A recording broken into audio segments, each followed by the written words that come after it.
Six semester students, आज हम लोग जो इम्पोर्टेंट चैप्टर को लेके जिस चैप्टर को लेके आज हम लोग डिस्कस शुरू करेंगे, that chapter is called holding company. इस चैप्टर के बारे में हम लोग काफ़ी सारा बार हम लोग काफ़ी जैसे सुनेंगे कि it's tough chapter all this things, but it's not actually tough chapter. पहले हम लोग ये देख लेंगे कि what is actually holding company. हम लोग इसके पहले वाला सेमिस्टर में या कोई भी सेमिस्टर में हम लोग ऐसे पढ़े थे कुछ चैप्टर्स, जहाँ पर हम लोग क्या देखे थे कि एक कंपनी दूसरा कंपनी का पूरा एसेट्स और पूरा लायबिलिटीज़ को खरीद ले रहा है। दैट मीन्स सिंपल बात है, एक कंपनी दूसरा कंपनी के ऊपर कब्जा करने के लिए to control the business they are purchasing entire assets and liabilities. This is one way of taking control of one company. एक रास्ता है, ये एक रास्ता है। सोचो ए लिमिटेड बी लिमिटेड का पूरा एसेट्स और लायबिलिटीज खरीद लिया। In the sense what A is going to do, A is going to take control of the entire B limited. This method is called absorption. This is not holding company. This is called absorption, which we have already done.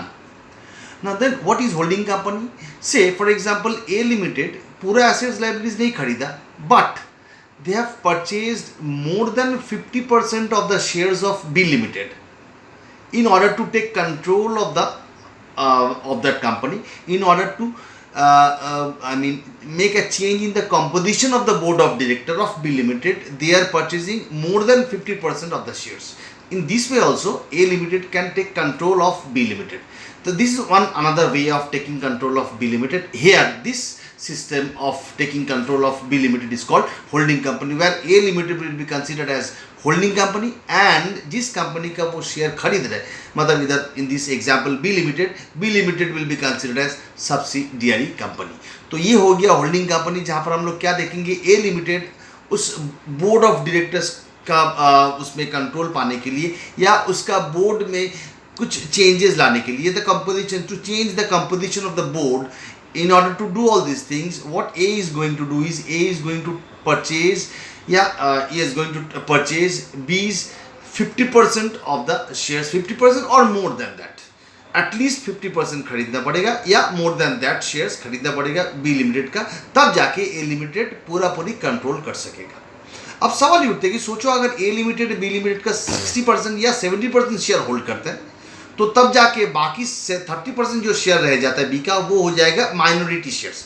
So majority share is been hold by A limited and बाकी 30% whatever the shares left over will be considered as minority shares. So this is how the holding company and subsidiary company relation stands. But हम लोग को सब में क्या करना है, पहले हम लोग को ये जज करना पड़ेगा कि कितना होल्डिंग है, कितना percentage of holding to the holding company और कितना माइनॉरिटी के लिए रह जा रहा है। फर्स्ट ऑफ ऑल ये कैलकुलेट करना पड़ेगा, और बाकी जो हम लोगों को करना पड़ेगा, the most mandatory thing as per the companies act 2013, कि कोई भी कंपनी अगर होल्डिंग कंपनी है, कोई भी कंपनी अगर किसी भी सब्सिडियरी कंपनी मेंटेन कर रहा है, तो उसको कंपल्सरीली एक कंसोलिडेटेड फाइनेंशियल स्टेटमेंट मेंटेन करना पड़ेगा। दैट मीन्स सिंपल बात है, उसको अपना एक कंसोलिडेटेड बैलेंस शीट बनाना पड़ेगा। उसको मतलब होल्डिंग कंपनी को, सिंस उसका एक सब्सिडियरी कंपनी है, अगर एक हो सकता है, एक से अधिक सब्सिडियरी कंपनी हो सकता है। बीकॉम लेवल में 6 सेमिस्टर में हम लोग को सिर्फ एक ही देखने को मिलेगा कि एक होल्डिंग कंपनी और वो एक ही मात्र सब्सिडियरी कंपनी होल्ड कर रहे हैं। So in this situation holding company को कब एक कंसोलिडेटेड बैलेंस शीट बनाना पड़ेगा, और वो कंसोलिडेटेड बैलेंस शीट बनाने के लिए कुछ स्टेप्स एंड प्रोसीजर्स को फॉलो करना पड़ेगा। वो स्टेप्स एंड प्रोसीजर्स हम लोग डिस्कस तो करेंगे, बट सम्स करते करते और सम दिखाते दिखाते हम डिस्कस करेंगे कि उस प्रोसीजर को कैसे फॉलो किया जाएगा in order to prepare the consolidated balance sheet. तो अल्टीमेटली द टारगेट क्या है कि एक कंसोलिडेटेड बैलेंस शीट बनाना पड़ेगा। उस कंसोलिडेटेड बैलेंस शीट का नाम होगा consolidated balance sheet of holding company and the subsidiary company, और उस बैलेंस शीट को बनाने के लिए जो सपोर्टिंग वर्किंग है, उस वर्किंग को भी हम लोग डिस्कस करेंगे with clarifications, with justifications, with the concept हम लोग डिस्कस करते रहेंगे, विद द सम्स हम लोग जैसे सम्स करेंगे। अब now I am going to discuss this sum, the sums which is been shown in your screen right now। देखिए इधर दिया हुआ है, the following is the balance sheet. आप लोग ये सम को लिख के रख सकते हो, the very important sum, the very important basic sum to understand the chapter called holding company. इधर दिया हुआ है, देखिए दो बैलेंस शीट, दो आदमी का बैलेंस शीट दिया हुआ है, एक एक्स लिमिटेड, एक वाई लिमिटेड, दोनों का कैपिटल दिया हुआ है, सब कुछ दिया हुआ है। हम लोग को समझ में कैसे आएगा ये होल्डिंग कंपनी का सम है। देखिए एक इन्वेस्टमेंट रहेगा, एक बैलेंस शीट जब देखेंगे आप लोग होल्डिंग कंपनी का, तो तब आप लोग देखेंगे कि एक इन्वेस्टमेंट रहेगा जरूर। देखिए इन्वेस्टमेंट एसेट साइड में इन्वेस्टमेंट मतलब 9000 शेयर्स इन्वेस्ट कर किया है। कौन किया है? एक्स लिमिटेड वाई लिमिटेड का 9000 शेयर्स परचेज करके रखा है। वाई लिमिटेड का शेयर्स कितना था? वाई लिमिटेड का शेयर्स था देखिए 1 लाख मतलब 1000 शेयर्स 10 रुपये करके, तो 10000 शेयर्स था। तो वाई लिमिटेड का 10000 शेयर्स में से 9000 shares already is been hold by X limited, मतलब 90% शेयर्स होल्ड कर रहे एक्स वाई का 90% शेयर होल्ड कर रहे। देखिए बैलेंस शीट में साफ साफ दिया हुआ। हम बैलेंस शीट को पकड़ते हुए पहले आप लोगों को समझा दें कि बैलेंस शीट में वाई के पास 10000 शेयर्स था 10 रुपये करके 10 रुपीज़ करके, तो 1 लाख। उसमें से 9000 शेयर्स एक्स लिमिटेड होल्ड करे। देखिए नॉन करेंट इन्वेस्टमेंट दिया हुआ है 9000 equity shares of Y limited purchase on 1/1/2019 opening date में, तो 90% शेयर होल्ड कर रहा है। दैट मीन्स इधर बोल सकते हैं कि X limited has the total control 90% control over Y limited, मतलब वाई लिमिटेड का कंपनी के ऊपर 90% कंट्रोल होगा एक्स लिमिटेड का, since X limited is purchasing 9000 shares out of the 10000 shares of Y limited. उसके बाद दिया हुआ इन्फॉर्मेशन ऑन 1 Jan 2019 जिस दिन एक्विजिशन हुआ है, profit and loss account of Y limited showed a credit balance of 8000। Credit balance मतलब profit, हम लोग को मालूम है। And equipment of Y limited, ये हम लोग बाद में आएंगे जब हम लोग सम्स को देखेंगे, सम्स को चर्चा करेंगे। इधर एक चीज़ हम बता दें आप लोगों को कि जब भी हम लोग को ये कॉन्सोलिडेटेड बैलेंस शीट करना पड़ेगा को आप लोग को 4 स्टेप्स के बारे में बार बार याद करना पड़ेगा। And you have to show those 4 steps, you have to follow those 4 steps and you have to show those 4 steps in your working. वो 4 स्टेप्स अगर आप लोग को ठीक ठाक समझ में आ जाएगा, या वो 4 स्टेप्स को अगर आप लोग ठीक ठाक समझ जाओगे, तो फिर आपके लिए ये चैप्टर इजी हो जाएगा। उस 4 स्टेप्स का, हर एक स्टेप का एक अलग अलग सिग्निफिकेंस है। हम ईच एंड एवरी स्टेप्स को दिखाएंगे एंड उसका सिग्निफिकेंस भी समझाते जाएंगे कि क्या हम कर रहे हैं एक्चुअली। तो उस चारों स्टेप में से हम एक एक करके स्टेप दिखाते हैं। पहले ये सम एक बार देख लिया हम लोग। ये सम अगर हो सके आप लोग लिख लीजिए। ये सम मेरा मैथ में नहीं है, तो बट ये is a very good important basic सम, इसीलिए हम ये सम को पहले करेंगे। फर्स्ट ऑफ ऑल हमने जो किया है दैट इज़, हमने पहले क्या निकाला कि इधर एक्स और वाई है, हमने नाम थोड़ा गड़बड़ कर दिया, एक्स और वाई ले लीजिए, कोई बात नहीं है। X limited is the holding company. इधर साफ साफ दिख गया हम लोगों को कि एक्स लिमिटेड 9000 शेयर होल्ड कर रहा है आउट ऑफ 10000, मतलब 9/10, मतलब हम लोग बोल सकते हैं 90% होल्ड कर रहा है। 90% तो ये हो जाएगा 10%, सिंपल बात है। सो ये हो गया 90% होल्डिंग, मतलब होल्डिंग कंपनी का शेयर्स, ये 10% हो गया माइनॉरिटी शेयर्स। मतलब वाई लिमिटेड का जो शेयर्स है, जितना शेयर्स है उसमें से 90% होल्ड कर रहे हैं एक्स लिमिटेड, और बाकी 10% कोई और होल्ड कर रहे हैं जिसका नाम है माइनॉरिटी शेयर होल्डर। तो पहले हम लोग को ये वर्किंग कर लेना पड़ेगा कि होल्डिंग कंपनी का क्या परसेंटेज ऑफ होल्डिंग है और माइनॉरिटी का क्या परसेंटेज है। ये सब में हम लोग ये निकाल लिया 90%। उसके बाद हम लोग का पहला जो वर्किंग होगा, पहला जो मैंने बताया था 4 स्टेप्स होगा, उसमें से पहला जो स्टेप्स है that is analysis of profit. आप लोग को पहले हम बता दें कि इस एनालिसिस ऑफ प्रॉफिट में आप लोग अगर प्रिपेयर करना चाहते हो इस चैप्टर को, तो ये बेटर होगा। आप लोग को हम जैसे जैसे स्टेप्स वाइज स्टेप्स का सिग्निफिकेंस बताते जाएंगे, आप लोग उसको लिखते जाओगे अपना कॉपी में। First time you right it down, second time फिर दोबारा देखोगे तो यू डू द सम्स। तो हम लोग का रूल्स प्रोसीजर क्या होगा? First time while I am explaining the thing, don't do the sums, write down all the notes which I am giving which will help you to do the further sums. Next time यही video को जब चलाओगे तब sums को करते रहोगे, तो it will be better for you all. So analysis of profit का सिग्निफिकेंस होता है कि एनालिसिस ऑफ प्रॉफिट में हम लोग सिर्फ सब्सिडियरी कंपनी का ही प्रॉफिट को लेकर चर्चा करेंगे, क्योंकि हम लोग देख लिया था कि सब्सिडियरी इधर X limited is the holding company and Y is the subsidiary company.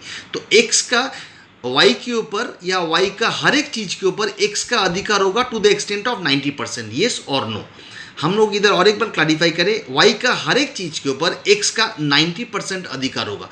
अगर वाई प्रॉफिट करता है तो उसमें भी 90% का अधिकार होगा, वाई अगर लॉस करता है तब भी उसका 90% का अधिकार होगा।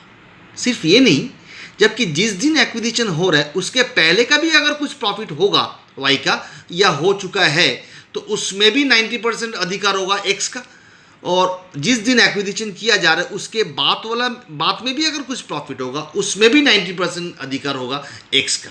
तो आई रिपीट, ये ऐसे नहीं है कि जिस दिन एक्विजिशन हो रहा है उसके बाद से ये अधिकार शुरू होगा, बट जिस दिन एक्विजिशन हो रहा है उस दिन तक अगर कुछ प्रॉफिट अर्न कर चुका है वाई तो उसमें भी 90% अधिकार होगा अकॉर्डिंग टू दिस रेशियो। और उस दिन के बाद से जो भी प्रॉफिट अर्न करते रहेंगे उसमें भी 90% का अधिकार होगा एक्स लिमिटेड का।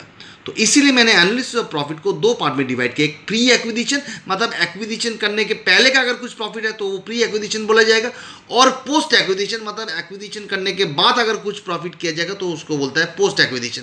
पोस्ट एक्विजिशन में ऑलवेज पीएल और जर्नलिज्म आपको अलग अलग एलोकेट करके दिखाइएगा, बट प्री एक्विजिशन में आपको अलग अलग करके दिखाने की जरूरत नहीं है। ये क्यों है, हर एक क्यों का आंसर एक ही सम में नहीं मिलेगा, आप लोग को धीरे धीरे आगे बढ़ते जाएंगे तो पता चलेगा। तो एनालिसिस ऑफ प्रॉफिट में मैंने क्या बताया कि इधर सिर्फ सब्सिडियरी कंपनीज का प्रॉफिट को लेकर चर्चा किया जाएगा, और उसमें भी दो पार्ट में, एक प्री एक्विजिशन मतलब एक्विजिशन होने के पहले का कुछ प्रॉफिट होगा तो, या लॉस होगा तो, या एक्विजिशन के बाद का अगर कुछ प्रॉफिट या लॉस हो रहा तो इधर हम लोग देखते हैं कि देखिए जिस दिन एक्विजिशन हुआ 1/1/2019 को, उस दिन का पीएल अकाउंट का बैलेंस दिया हुआ है 80,000। ये जो ओपनिंग बैलेंस दिया हुआ है 8,000 पीएल का, ये डेफिनेटली ओपनिंग बैलेंस है, मतलब पास्ट में अर्न किया हुआ प्रॉफिट। मतलब वाई लिमिटेड ने पास्ट में ये प्रॉफिट अर्न किया, ओपनिंग बैलेंस मतलब पहले कभी अर्न किया। तो मैंने अभी बताते हैं कि एक्विजिशन के पहले का भी अगर कुछ प्रॉफिट होगा उसमें भी अधिकार होगा, तो लिख दिया 8,000 रुपया प्री एक्विजिशन प्रॉफिट। तो देखिए अगर 8,000 इज द ओपनिंग बैलेंस और वाई का क्लोजिंग बैलेंस देखिए पीएल का बैलेंस शीट में दिया हुआ है। एक बार बैलेंस शीट को दिखाने से आप लोगों को पता चलेगा। एक बार बैलेंस शीट को दिखाए आप लोगों को, देखिए बैलेंस शीट में दिया हुआ है reserves and surplus PL account is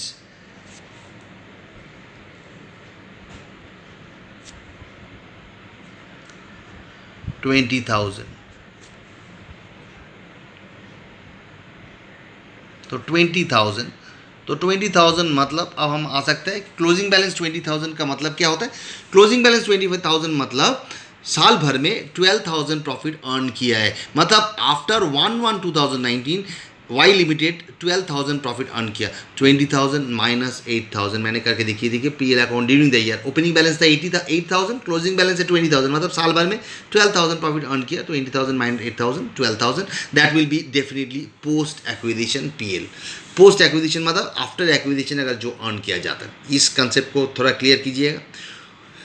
तो प्री और पोस्ट के बारे में आइडिया डेफिनेटली क्लियर हुआ होगा और आगे क्लियर होगा। उसके बाद हम लोग का जो पार्ट में हम लोग देखेंगे that is revaluation of assets and liabilities. Revaluation of assets and liabilities मतलब क्या है। Revaluation of assets and liabilities का मतलब होता है कि अगर कोई भी एसेट्स रीवैल्यूड होता है, कोई भी एसेट्स अगर रीवैल्यूड होता है तो उसका इफेक्ट प्री एक्विजिशन में दिया जाएगा। किसके एसेट्स, अगर सब्सिडियरी कंपनी का कोई भी एसेट्स रीवैल्यूड किया जा रहा है तो उसका इफेक्ट प्री एक्विजिशन में दिया जाएगा। देखिए मैंने इधर रीवैल्यूएशन ऑफ एसेट्स का इफेक्ट दिया प्री एक्विजिशन, और उस रीवैल्यूएशन के चलते अगर कोई डेप्रिसिएशन का इफेक्ट देना होगा तो वो पोस्ट में दिया जाएगा। ये इन्फॉर्मेशन आप लोग लिख के रखिए, याद रखिएगा।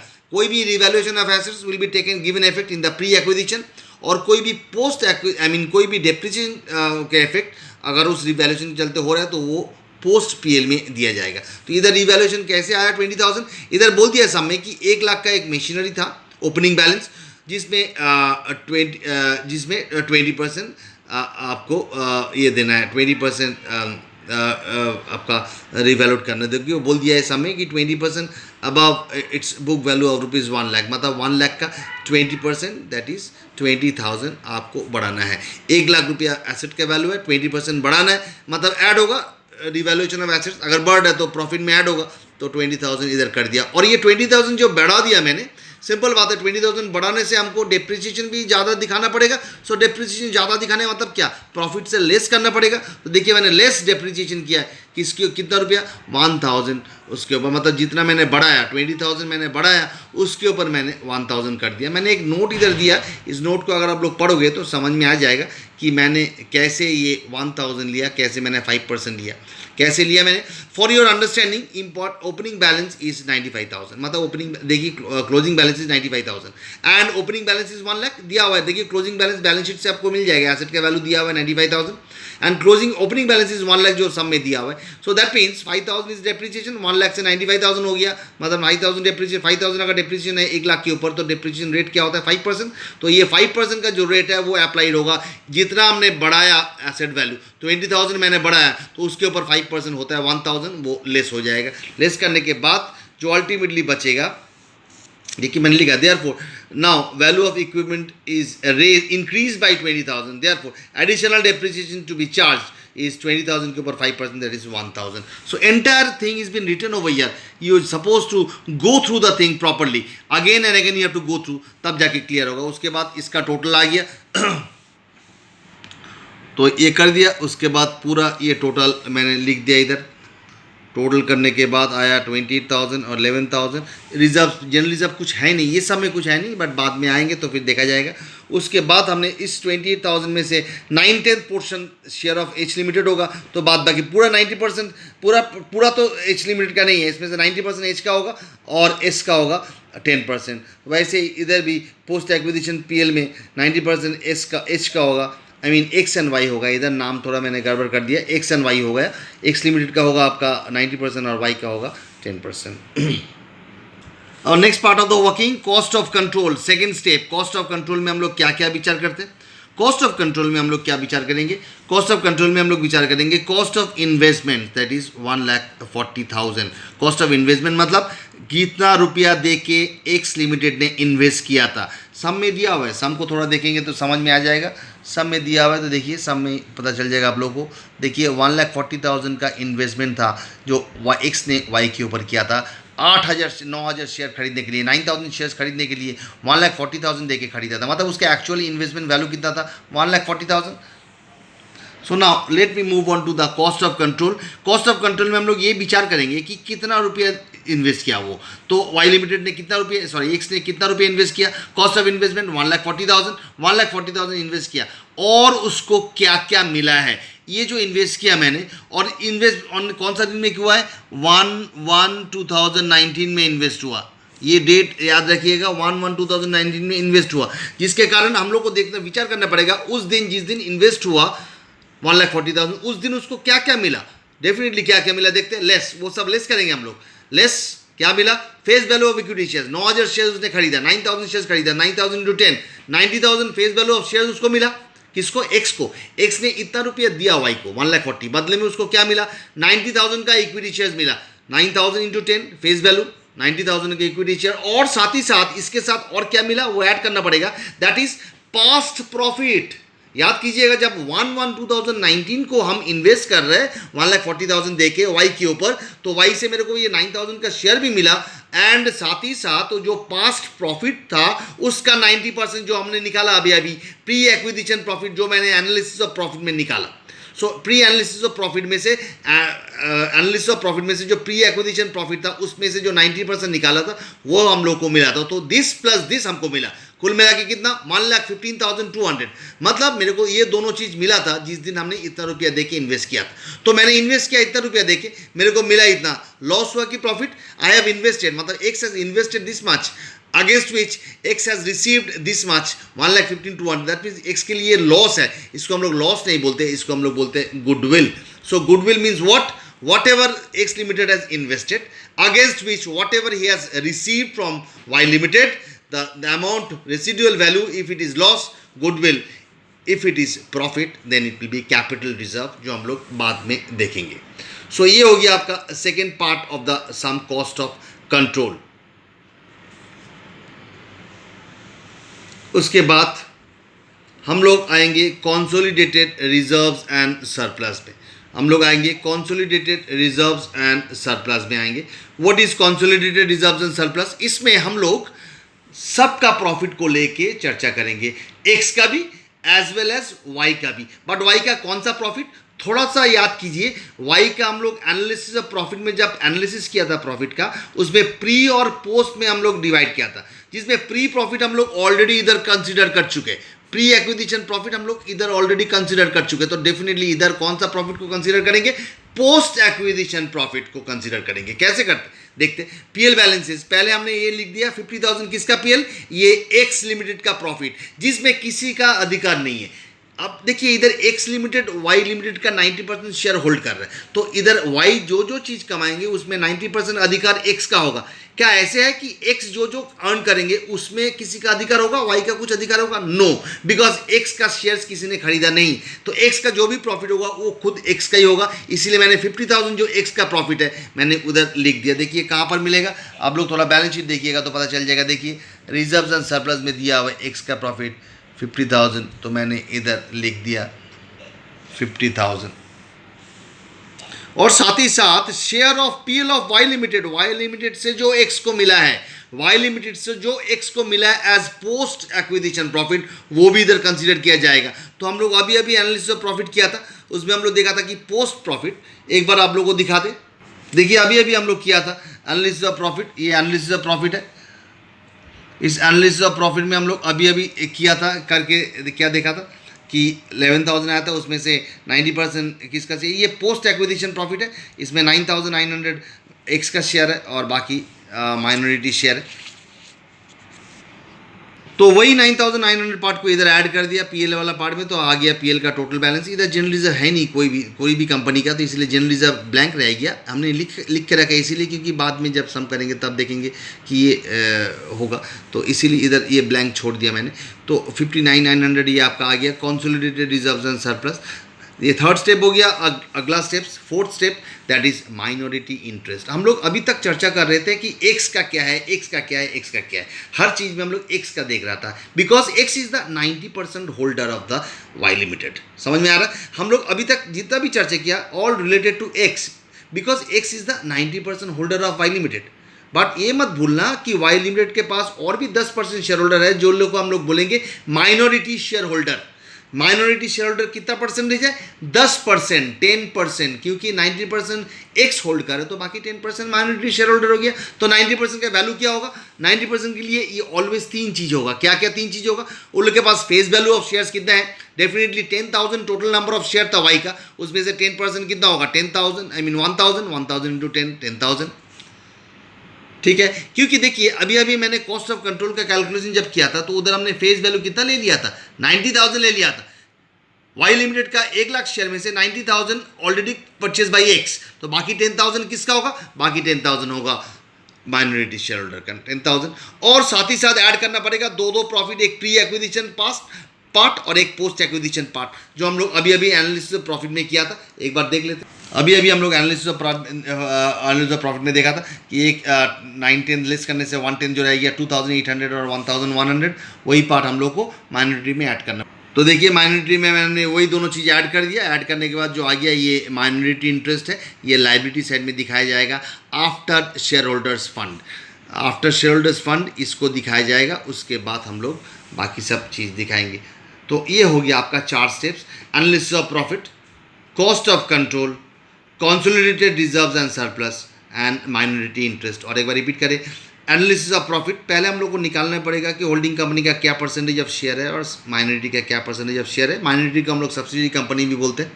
उसके बाद पहला स्टेप्स एनालिसिस ऑफ प्रॉफिट, दूसरा स्टेप्स कॉस्ट ऑफ कंट्रोल, तीसरा step consolidated reserves and surplus, fourth step minority interest. तो ये चारों स्टेप्स हर एक सम में आपके करना ही पड़ेगा, फॉलो करना ही पड़ेगा। उसके बाद हम लोग जाएंगे कंसोलिडेशन ऑफ बैलेंस शीट। अब हम पहुंच गया कंसोलिडेशन ऑफ बैलेंस शीट में, मैंने हेडिंग दिया। यही एक्चुअली ये आपको पहला पेज में करना पड़ेगा और वर्किंग आपको नेक्स्ट में करना पड़ेगा। जैसे मैंने देखो वर्किंग को यहाँ से शुरू किया और पहला पेज में मैंने consolidation. So consolidated balance sheet of R limited and its subsidiary X limited, actually ये एक्स लिमिटेड होगा, मिस्टेक था। मैं consolidated balance sheet of X limited and its subsidiary Y limited as at 31/12/2019। So this is how you have to write the open consolidated balance sheet of X limited, मतलब X और Y का दोनों का balance sheet. But ये consolidation मतलब add करके लिखना नहीं, इसमें बहुत सारा चीज़ है जो टेक्निकल चीज़ हम लोग देखेंगे।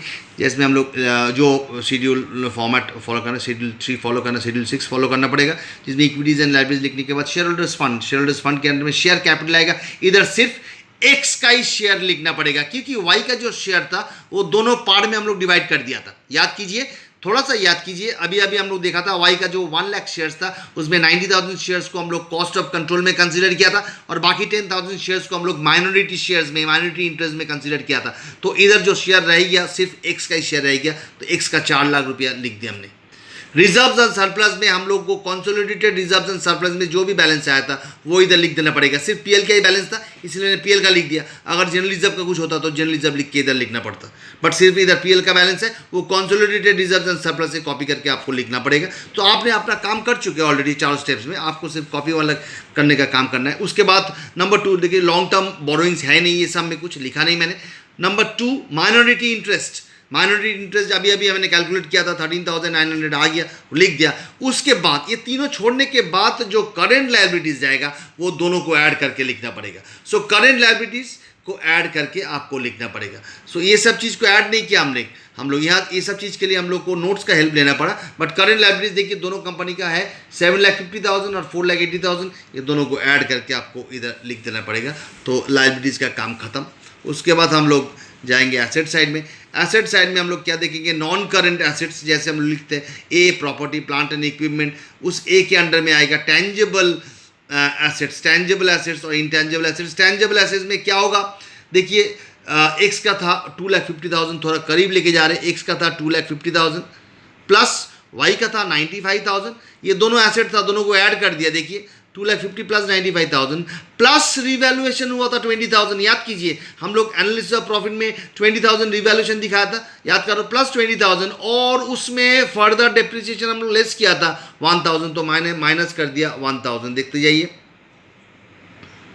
25,000 प्लस 95,000 प्लस 20,000 माइनस 1,000, 2,50,000 था बैलेंस शीट में, प्लस 95,000 भी बैलेंस शीट में था। ये एक्स का है, वाई का है, प्लस 20,000 का अपवर्ड इंक्रीमेंट हुआ तो ऐड कर दिया, माइनस फर्दर डेप्रिसिएशन 1,000 लेस करने के बाद ये फिगर आया 3,64,000। ये वर्किंग हमने ऐसे दिखाया, आप लोग भी ऐसे दिखा सकते हो। इंटेंजिबल एसेट्स में गुडविल जो कॉस्ट ऑफ कंट्रोल के टाइम आया था 24,800, वो हमने इधर लिख दिया। याद कीजिए कॉस्ट ऑफ कंट्रोल कैलकुलेट करने के टाइम गुडविल आया था हम लोग का, तो गुडविल को हम लोग इधर लिख दिया। Current assets as usual add करके लिखना पड़ेगा दोनों का। देखिए जितना भी है 8,10,000 और 5,05,000, वो दोनों को ऐड करने से 13,15,000 आ गया, तो दोनों साइड आपका टैली हो जाएगा। So this is how you have to draw the balance sheet, consolidated balance sheet.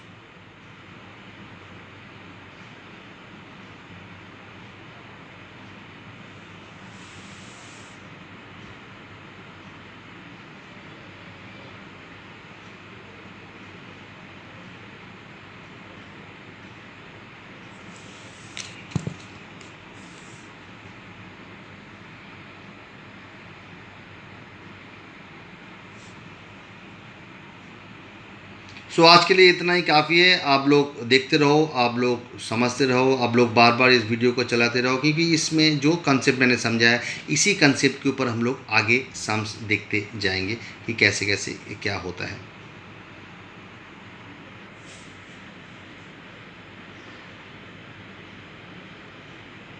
तो guys all of you, goodbye, take care.